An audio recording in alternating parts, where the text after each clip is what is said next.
patriots in this room. Is that right? Yeah. All right. That's what we like to hear. Well, thank you, everybody. For those of you who don't know me, I am Diane Zaricki, also known as Diane Z from New Hanover County. I run a grassroots organization called NHCCC, and I also serve on the board for the New Hanover County Republican Women's Club. We've been fighting a good fight for 4 years, haven't we? Well, amen to America. We pulled through, right? We fought for our constitutional rights, and we fought for Donald J. Trump. God bless that man. Totally exciting time to be in America. But there's more work left ahead of us, too. We spoke up and said no to the leftist agenda. It's been an exciting 7 days since that man was sworn into office. He's done great things. But there's something we're not talking about in this room tonight. And that's North Carolina. And the question is, what happened here in North Carolina? We have got a Democrat as a governor and a Democrat AG. This was a big year for us. We had 10 council of state positions open, and only 5 of them are Republicans. That doesn't make much sense, does it, folks? No. That tells me that we need to do better. And I'm urging everybody to reach out to their grassroots organizations and to join them. Because what is happening is all those organizations are uniting across this great state, and we're going to take our state back again. We did the MAGA. It's time to make North Carolina great again. Okay? And I heard something in this room tonight that I really didn't like much. I've had to work with both Republicans and Democrats with my work across the state. I have seen conservative Democrats switch party lines. I have seen Republicans that were complete rhinos. And I don't think a Republican is better than a Democrat anymore. We have a uniparty, and that is what is dividing our state, and that is why we are not winning elections. We need to do a better job vetting our candidates and making sure they're conservatives before we vote for the R. All right? That has to happen. And I've had candidates reach out to me. I'll give you a prime example, Dave Bullock. Dave Bullock, our state auditor who got elected, reached out to me and wanted to come to one of my organizations. He was a Democrat 2 years ago. The man is a solid conservative.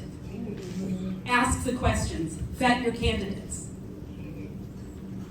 There is nothing worse than a rhino. Okay? We have the biggest rhino in North Carolina that is in DC right now. Do I need to say his name? Okay?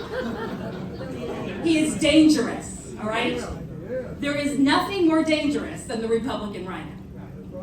I wish we could hunt them, but there's federal laws against that. The only thing we can do other than hunt them is vote them out of office. Tillis needs primary. That is number one. Get rid of it.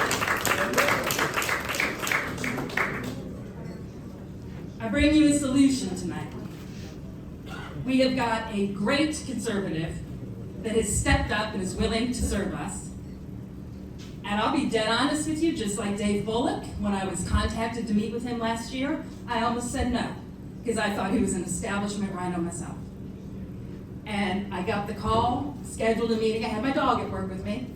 He was in for a dinner, and I said, I can meet with you for an hour with another great leader from the grassroots organization in Pender County, just north of me. And I brought my lab, and we sat down, and we got to have a conversation. I didn't want to leave the table. He told me about his journey being trained through the Republican Party and all of his tenure there, and how he got to switch over to be a MAGA person himself. And he was so honest and heartfelt that I just fell in love. And he is the sweetest, kindest, hardest working, blue-collar conservative that I've ever had the joy of knowing and being able to stand here today and introduce you to.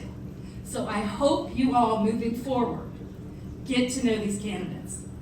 We need to get rid of the rhinos, and we need to elect conservatives. And that is the only way we are going to save North Carolina, and it needs saved.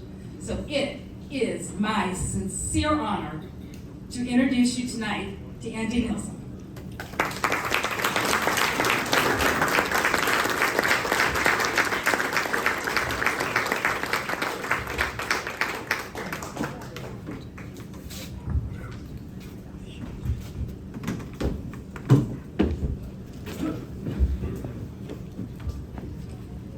Supposed to wear the hat up to the podium and then take it off. I was told, and it's probably the only time in my life that people actually want to see my bald head, so I had the hat. That's right. Yeah, that's exactly right. You can also understand why it was made very clear to me before we came tonight that Diane needed to lead, go before me. You can understand. Diane is a wonderful person, full of passion, like all the other people who have come together to support me in this adventure. People like Laura Musler, who's here tonight, Hank Dreth, and others, because it's a big move. Ladies and gentlemen, my name is Andy Nillson. I'm from Winston-Salem, and I'm proud to tell you all tonight, as part of our official announcement, that we have filed all necessary paperwork to run for the United States Senate in 2026.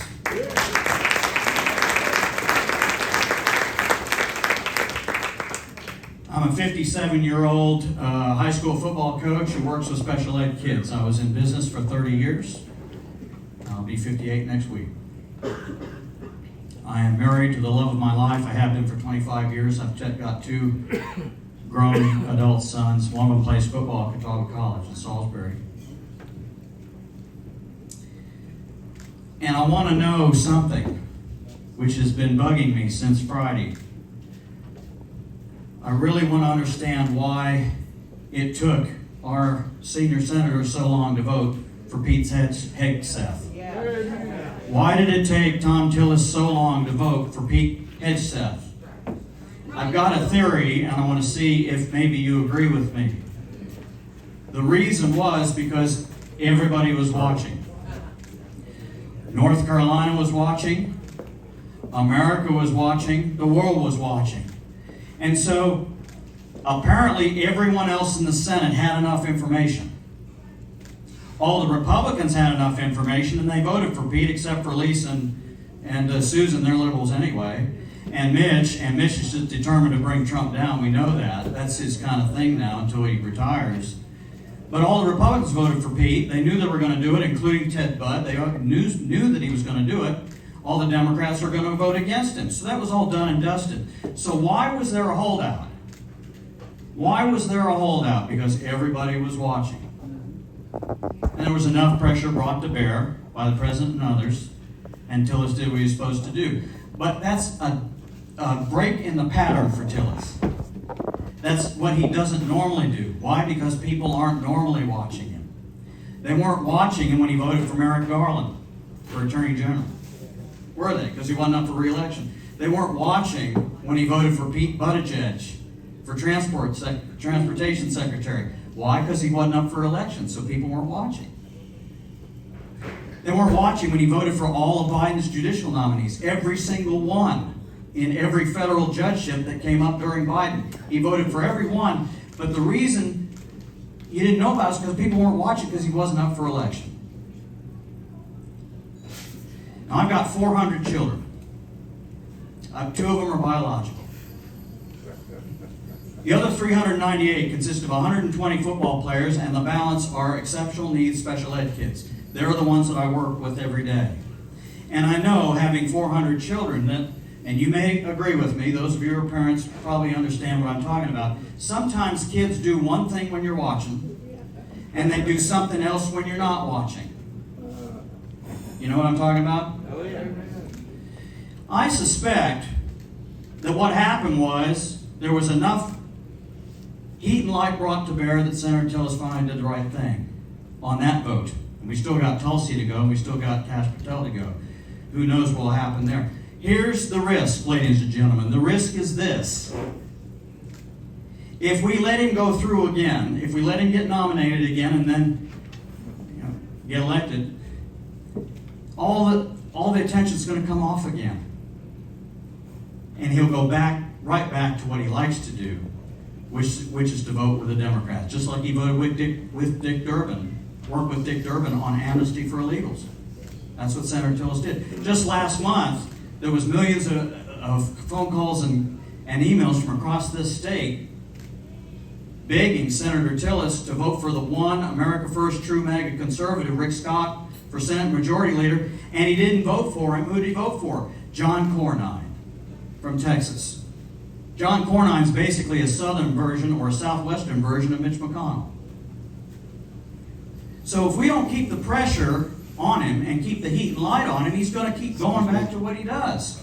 But there's an even better way to do it, and that is to nominate a different America First conservative candidate, Republican nominee in March of 2026. I hope I am that person. I hope that you'll support me to do it. I hope that you'll go to andynillson.com, ANDYNILSSON. I've spelled it my whole life. Go there, give us some money. We've got yard signs by the door. I need your support. It's a huge mountain that we're going to climb, but we're going to do it together. Thank you very much. God bless you, and thank you, Sandy, for letting me announce tonight.